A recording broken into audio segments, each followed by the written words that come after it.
Mr. President, it is with great pleasure that I introduce our guest speaker here today.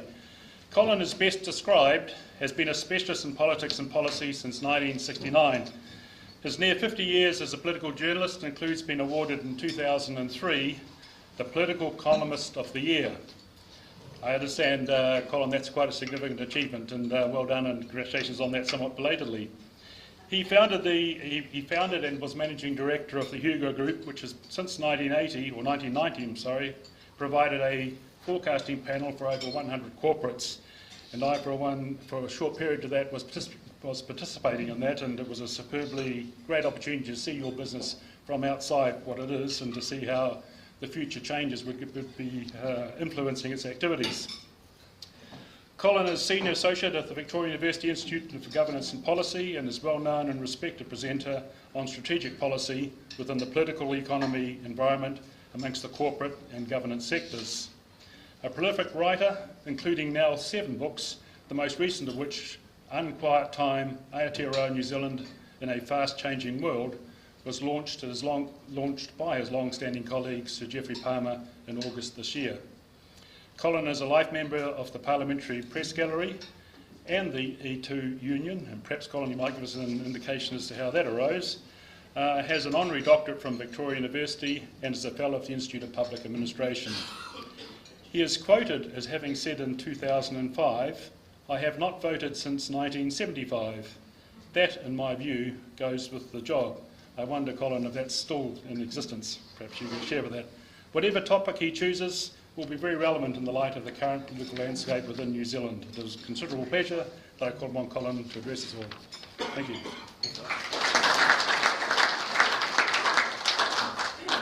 Kia ora tātou, and someone talked about a red flag from Muldoon. I had one of those. It went from 1975 until he died.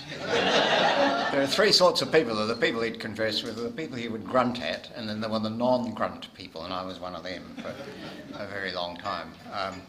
Apropos of Central Otago vineyards, before I actually spent 4 years in London. Before I went, I had a Jaguar, and my elder brother had a little bit, and so we thought we'd put it into some property perhaps.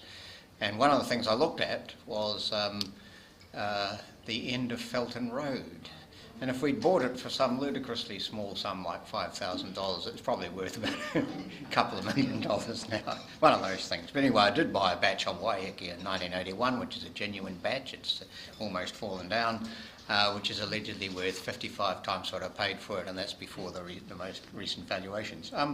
Just picking up on Teresa's points. Well, 2 things. One is that focus you have on children, which I think is really important. Children, in my view, no child deserves a bad start, and that's the responsibility of all of us. But also picking up on what Teresa, I think, has done something like I've done. Every time someone opens a door, I think, oh, well, I'll go through there and see what's on the other side. And all sorts of things have opened up for me over the years that way, and it's been a very privileged existence for me. So. And I suspect, Teresa, that's the sort of thing you did. There's a door here, I'll go through it. And too many people don't do that, and I've never quite understood it. But that's what journalism can do for you. It takes you off into all sorts of byways. The A2 life membership is because I've made a life member of the Journalists Union, which folded in with the photo engravers, folded in with the printers. They disappeared and folded in with the Engineers Union, which then folded in with the Service Workers Union, called itself A2. That's how I'm a life member of that union. Rather complicated. I'll talk very briefly because I have, I think now, 11 and a half minutes.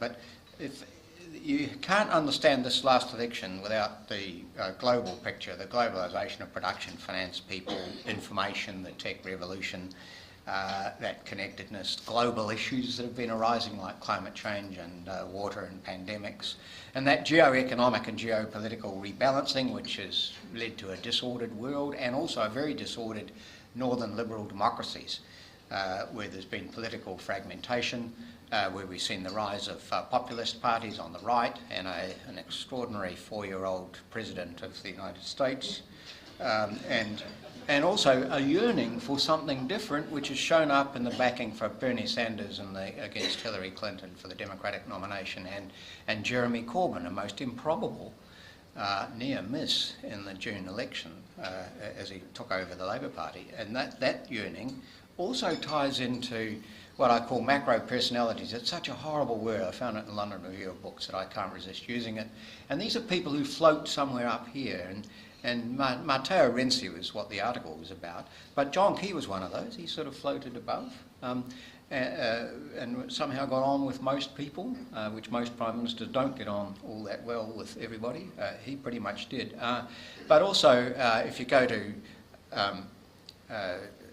Canada, then Pierre Trudeau, not Pierre Trudeau, Justin Trudeau, is an example of that, taking the Liberals from roughly where the Labour Party was here in July to government. And then Emmanuel Macron in France doing the same, and then you have the Wutzkinder 31-year-old who really puts Jacinda Ardern to shame, who's the Premier of Austria. So there's something going on, and it's got these multiple elements in it, and all of those, I think, played into played into the New Zealand election. And that you would think probably that shouldn't have happened, because New Zealand's been in a nice little bubble, really. The economy's going along sort of okay, job growth, there's not much fuss about ethnicity here compared with much of Europe. A positive right track, wrong track reading, you know, are we going down the right direction or the wrong track? Right through really the last 10 plus years. There was a but though, and that is that GDP is not quite what it seems when you take out immigration. In fact, GDP per capita has been flat pretty much for the last year. Wages have not been rising all that fast. Work is more fragmented and insecure. And that wild house price bubble has really unsettled a lot of people. And then you have that debt ratio, which in 1990 was about, the household debt was about 55% of disposable household income. It's now about 170%. That worries me, but then I come from Presbyterian Southland originally, and maybe it's just a hangover of that. And then we had that homelessness and poverty, which are words that hardly ever made the media in New Zealand, but in the last 18 months or so, maybe 2 years have. And I think that's a sort of hysteresis effect, a baby growing in the womb, and you can't really see it. You can see sort of some evidence of it, and then it appears. And I think that's what's been happening. We're in our third generation now of people who were affected by the dramatic changes in affected adversely by the dramatic changes in the 1980s and through the 1990s. And that third generation has only known parents who were not getting on well from parents, grandparents likewise, and so that's their future. And I think that led me to be saying in April, May that the water was calm on top, but there was a sort of bubbling going on underneath, and if it reached the surface, there could well be a change of government. Well, Jacinda Ardern brought that to the top. Now, I have put a lot into Jacinda Ardern over the years because I know her quite well, and I thought that she had it in her eventually to go to the top when she wanted, and on August the 1st she did, and really did want, and that she combined that Sanders-Corbyn effect and the Trudeau-Macron effect in a breath of freshness, youth adjacent, the media gawking at her when they saw suddenly a very different Jacinda Ardern in front of them at her first press conference. Then she conducted herself with extraordinary assurance. The campaign opening was like none I've seen in all of my time, for the mood and the long queues of people trying to get in.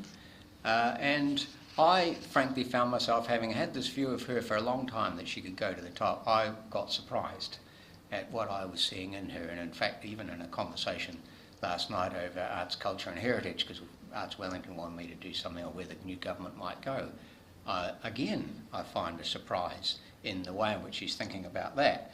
But it's not just me who's surprised, it's people who know her much better, like Grant Robertson and Nigel Howarth, who's president of the Labour Party. They know her both of those know her very closely over a long period. They told me they were surprised. During the campaign they told me this. And then after the negotiations for who would run the government, they both again said that they were surprised at the way she conducted it. So I'm sort of a wee bit short of words to describe what I think I'm seeing.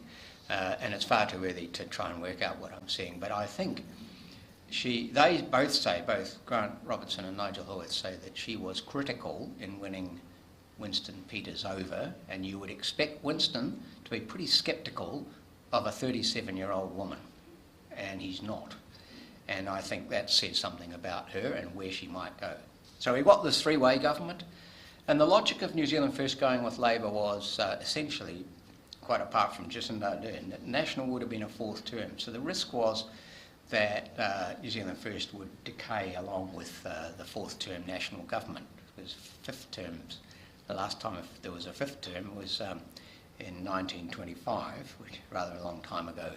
Now that could have been offset because if National had been prepared to make enough policy concessions, and frankly I thought National would just pay what it took to stay in government, power over principle, and it didn't.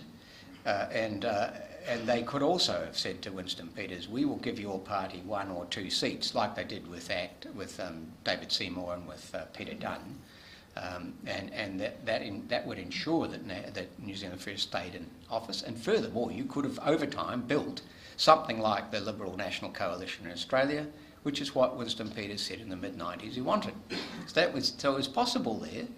But in the end, the fourth term thing did have an effect. But the other dimension is that I've been to about half of the New Zealand First conferences, and in the last 10 years or so, if you go round the delegates and you talk to them and you say, well, I've got to decide whether that person is Labour or National, you've got a binary choice, most of them you would categorise as Labour. That's not the case of where it was 20 years ago, but it is the case now.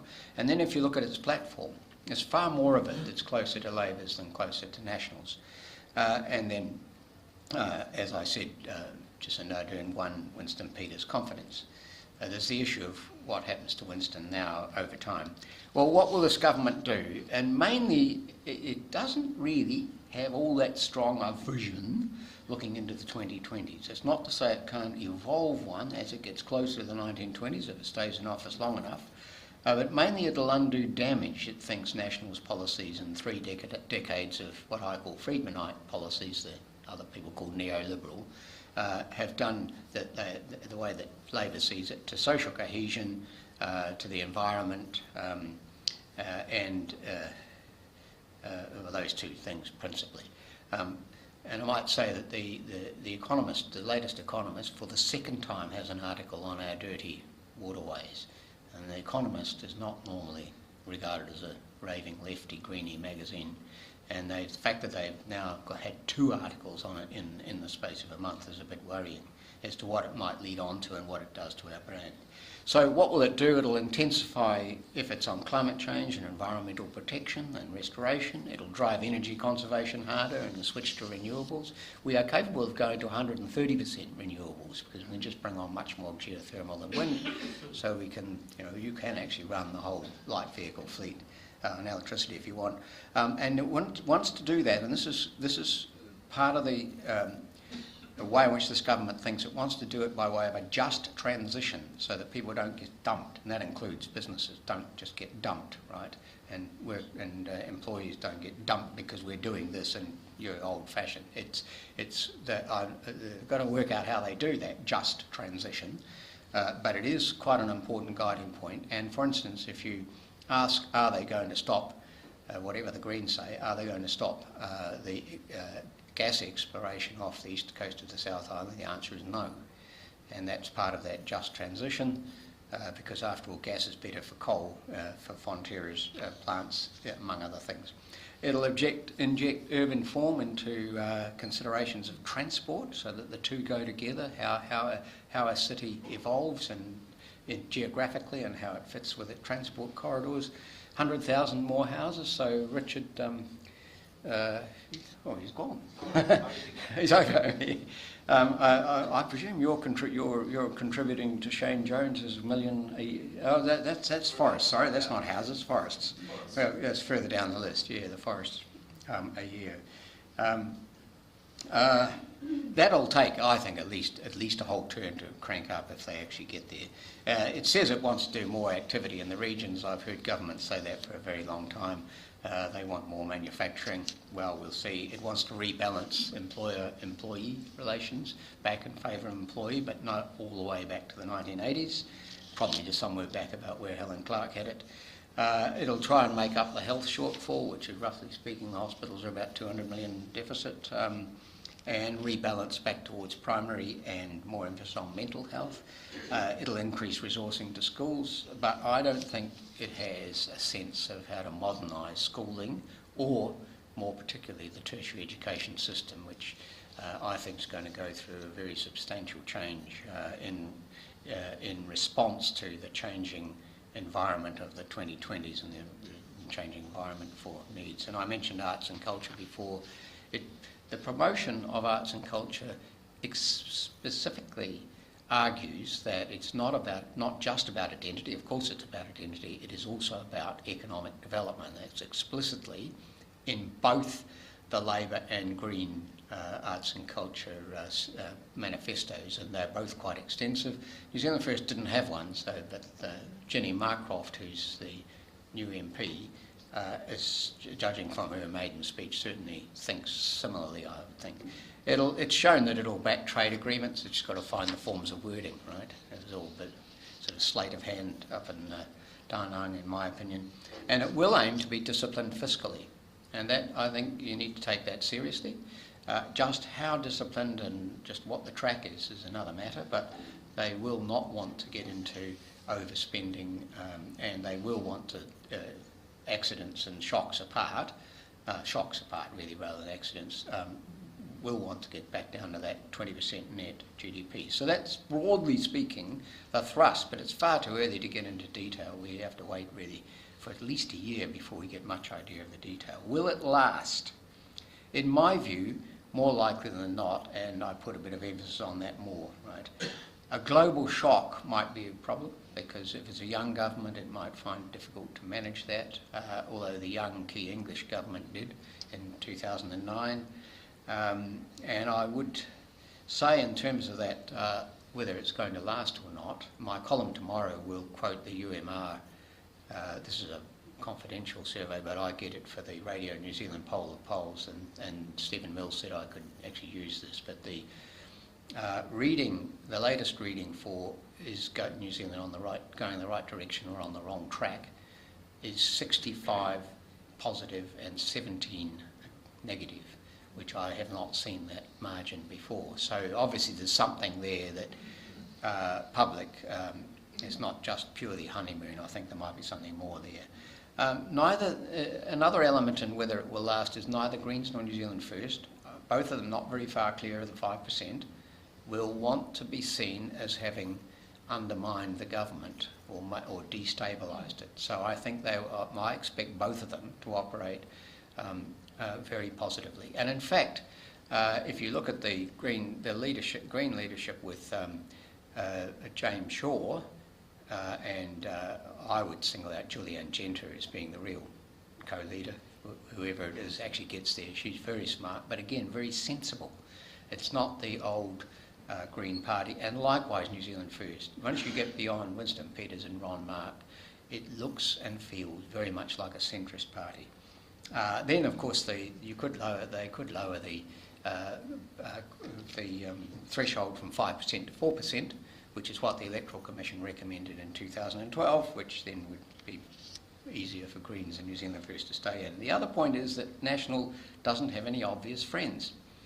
Without New Zealand First there, it has only ACT at 0.5%, United Future, which got 0.1, has disappeared. The Māori Party got 1.2%, basically it's out too, and the Labour Party intends to put a lot more effort into its Māori seats in order to stop another Māori Party emerging, because now twice the Māori seats have gone elsewhere, in the mid-90s and the mid-2000s.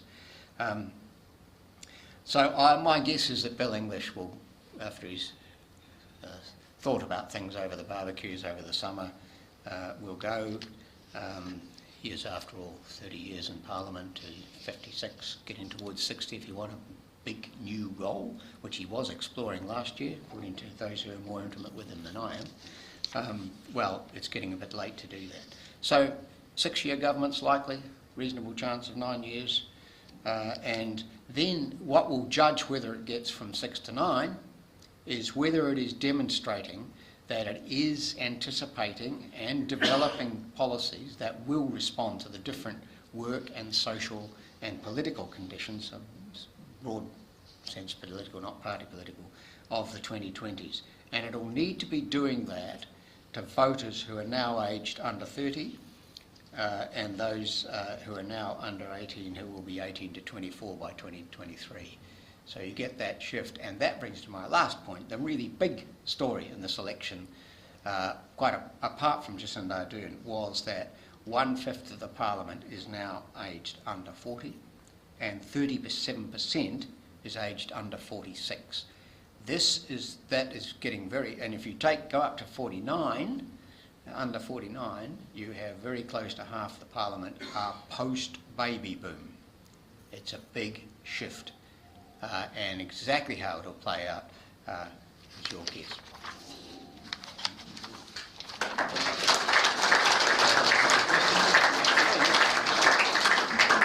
Colin's happy to take some questions, and I'm going to start by asking, you didn't mention the top party.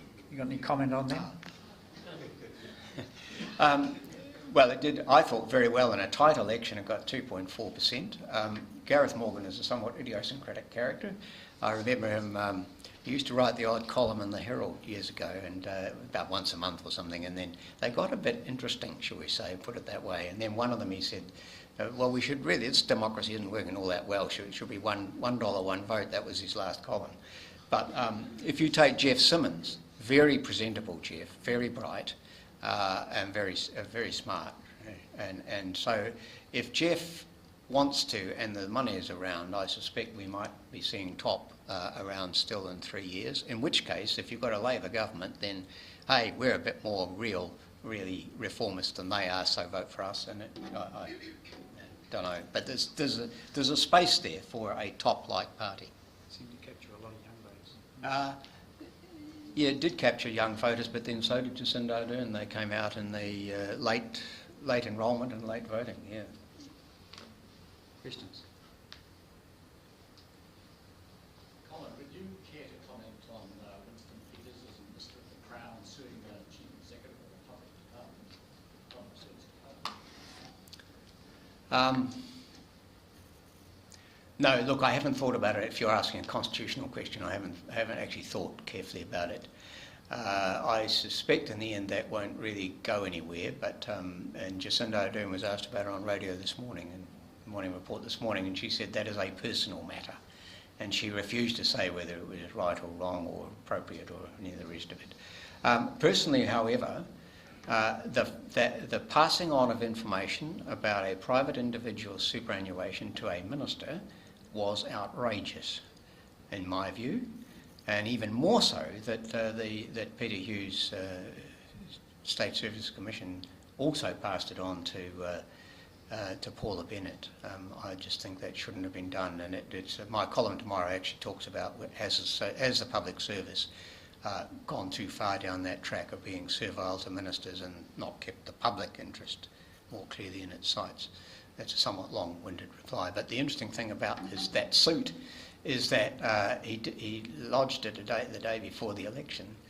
And now I don't know what he would have done had New Zealand First decided to go with National, or whether that, we'll never quite know from inside his head. Never intended to. Whether it was just because of that demonstrates that he never intended to. Yeah, your point, but. And in which case that's a reversal of 1996 when he never intended to go with Labor and just screwed a bit more out of National as a result. I don't know that he screwed all that much out of Labor. It looks like it on the surface, but there's not. Some of the bottom lines just aren't there. Time for one more? Sure. My solution to Winston, by the way, is that Sir Winston goes to the Court of St James as High Commissioner, and that's a respectable exit. And he does desire to be respected, and that's one way of having a respectable exit. Colin, someone I know and someone I respect said to me that he understood that in the negotiations for the government that Winston Peters and the two other party leaders were involved in, they told me that they understood that Winston Peters wanted to go with National and others in the wanted to go with Labour, and that they threatened to replace him as leader. The last bit would be going too far, and there's certainly that my point about the centrist party is that most, and my point about the delegates is that most of them actually would prefer to be where they are, and it's something like a 60-40 breakdown of voters prefer to be with Labour than National, but I'm not sure how reliable that figure is. But one of the reasons that I refused to make a prediction in this election was because Winston Peters has always seen the National Party as family in a sense. He's been divorced for a long time, but he went back in 1996 and did at that point, as I said before, want to form something like a National Liberal coalition in New Zealand. National New Zealand First it would have been. So I think there's something in that, but I wouldn't want to go as far as you suggested to say that there was he would have been thrown out as leader if not. Just what those dynamics are, I think we'll have to leave to the historians until all the excitements die down a bit over time. Anyway, yeah, thank you. Nigel, would you like to thank our speaker? Can I just say that all that stuff about the geopolitical stuff is in the first half of my book. The first print has sold out, although there's still some copies in bookshops, and it's being reprinted tomorrow.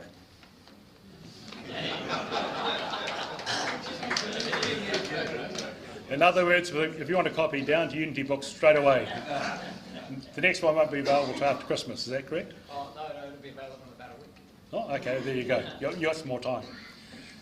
It's very great to have somebody with the experience, the insight, and just the broad amount of confidence that you obviously have in all spectrums of politics, to have you along here, to Colin, to share with us some of the views that you have and answer some of the questions that are clearly very much in our minds as to how we got the government that we got, and most importantly and much more relevantly, where is it going to take us over the next 3 years and potentially, and I think you gave some confidence, and beyond that as well. So it's a superb opportunity, and thank you very much for bringing along your experience and insight and sharing with us here today. And all the best for your continued sort of area in that area. Thank you very much.